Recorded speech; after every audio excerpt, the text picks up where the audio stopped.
Don, buenos días. En esta oportunidad vamos a hablar de un tema muy importante como es el de la viruela del mono. Quien les habla es el doctor Fernando Lizarbe. Soy médico residente de segundo año de la especialidad de infectología de la Universidad Nacional Mayor de San Marcos, de la sede del Hospital Nacional Arzobispo Loaiza. Y en esta oportunidad vamos a hablar de este tema muy importante y acontecido en nuestros últimos tiempos. Entonces, la enfermedad zoonótica como tal se considera como una infección transmitida de animales a humanos. He querido iniciar esta exposición hablando básicamente de esta infección que en teoría nos da patógenos reemergentes a través de esta transmisión eh, animales a humanos, ¿no?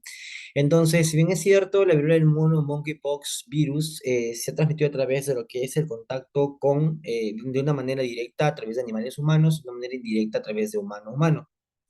Si bien es cierto, recibe el nombre de viruela del mono, no solo se puede ubicar o detectar a nivel de primates, sino también a nivel de lo que son ratones, roedores en general, ardillas, y bueno, obviamente el primate, ¿no? Entonces, ¿qué es la viruela del mono?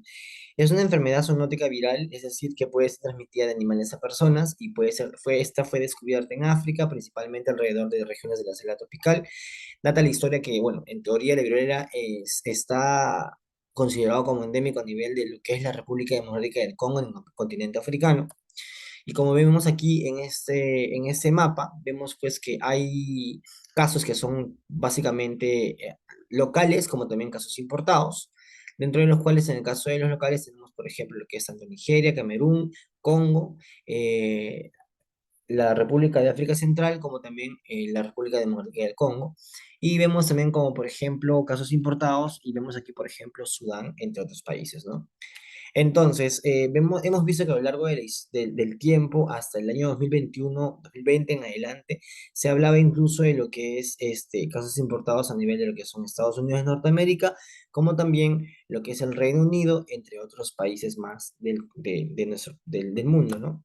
Entonces, si bien es cierto, hemos tenido casos que han sido básicamente a nivel de lo que es África Central, hemos tenido a nivel de lo que es África Occidental, como también lo que es casos importados, ¿no? En este caso podemos apreciar, pues, que desde el año 1970 hasta el año 2020 ha habido un incremento de casos, básicamente en el año 1997 en adelante, ¿no?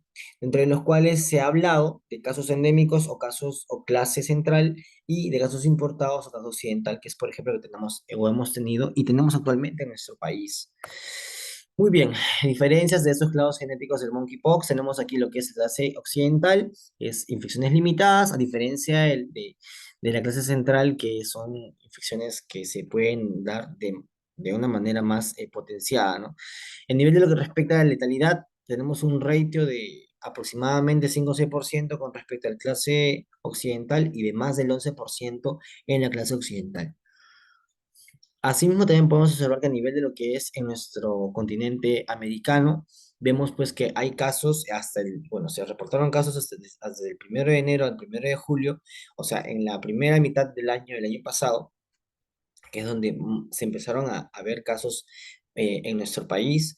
Vemos, por ejemplo, que hasta ese entonces se hablaba de casos en Estados Unidos en el año eh, del 2022, como lo voy a repetir, y que hemos visto que mayormente se daban en ese país, seguidos de Canadá, en Brasil, México, Chile, Argentina, Colombia, Perú, Venezuela y Bahamas. En el caso de nuestro país, en ese entonces solo se hablaba de 3 casos, obviamente ahora ya podemos hablar o sea, podemos decir que hemos tenido miles de casos en nuestro país y que obviamente eso ha ido en descenso. Sin embargo, es importante conocer parte de lo que fue la casuística de nuestro país en ese entonces, ¿no? En lo que respecta a transmisión del monkeypox virus, se puede dar de una manera primaria, como les había comentado, como también de una manera secundaria. Aparte de ello, es que se puede dar la transmisión por el contacto sin transmisión con gotículas respiratorias, cuando no hay protección, material de lesiones, fluidos corporales y materiales y superficies contaminadas. El virus puede ingresar a través del tracto respiratorio, a través de membranas mucosas, como ojo y la boca, como también a nivel del contacto con lesiones en la piel de manera directa. En lo que respecta a la progresión de la enfermedad, tenemos que tener en cuenta pues que aquí vemos que existe un periodo de incubación, una fase febril, una fase eruptiva y una fase de recuperación. Siendo la primera de 5 a 21 días, la segunda de 1 a 4 días, la tercera de 2 a 4 semanas y la cuarta de 10 a semanas. Incluso actualmente, o sea, Se habla de que la duración de la fase activa de la enfermedad puede ser hasta por encima punto de corte de 45 días a más, dependiendo del estado inmunológico del paciente. Fase de incubación, no hay síntomas, el virus está presente a través de la sangre, o sea, se considera como una viremia. En la fase febril de 1 a 4 días, obviamente hay fiebres y otros síntomas como por ejemplo las linfadenopatías, cefaleas, calofríos, dolor en la garganta, fatiga. Tenemos virus en la sangre, o sea, igualmente hay viremia y encontramos también enantema a través de la cavidad oral. Tenemos aquí signos y síntomas que son más comunes presentados en los casos confirmados, en este caso en la clase occidental.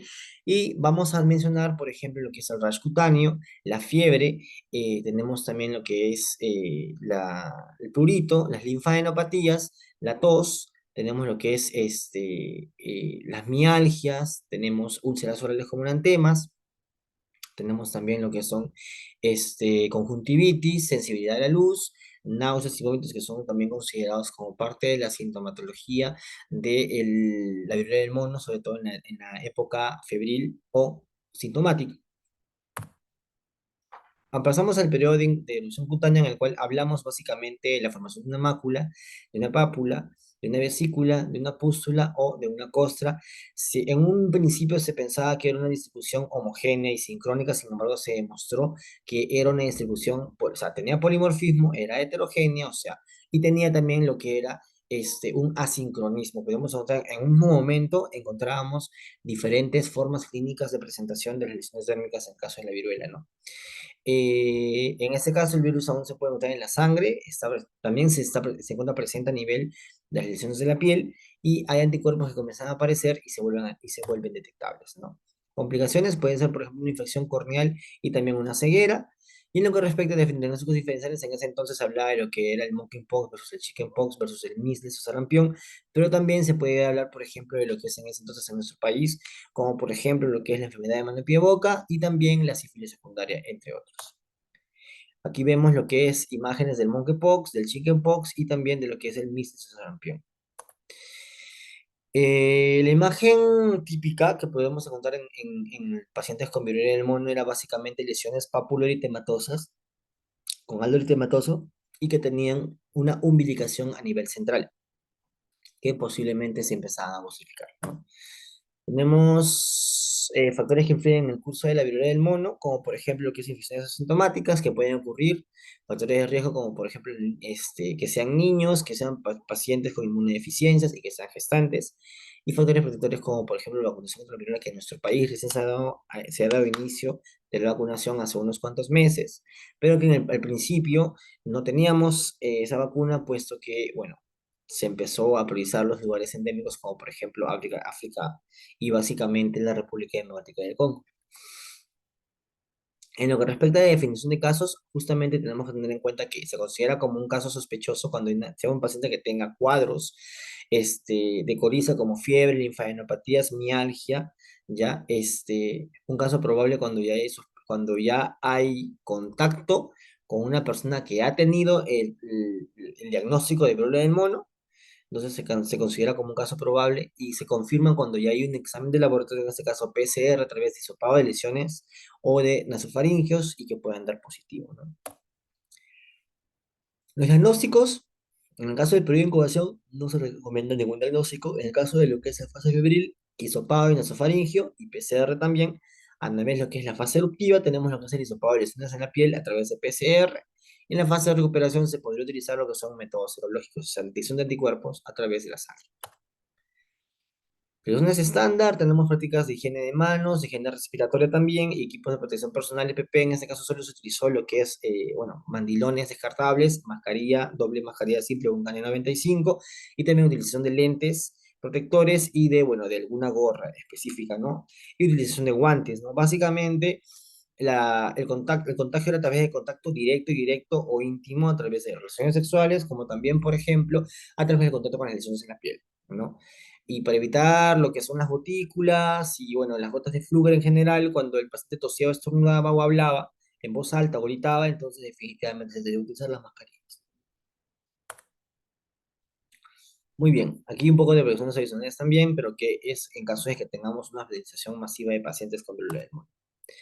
Aislamiento de pacientes, bueno, básicamente eso se da ¿para qué? Para minimizar el riesgo de transmisión y cómo se podrían dar a través de métodos de barrera físicas y mantenimiento de distancia mínimo de 1 metro, eso es muy importante.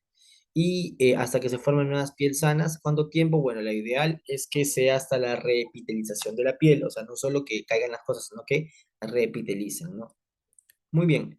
Y eso ha sido, bueno, cosas puntuales con respecto al tema de la viruela del mono, que es un tema para los infectólogos muy importante y también para los médicos en general, y que, bueno, básicamente hemos podido observar en el día a día en nuestro servicio, en nuestro hospital, a nivel nacional e internacional, ¿no? Y sin más, quiero despedirme agradeciendo a todos por su participación y será pues hasta una próxima oportunidad.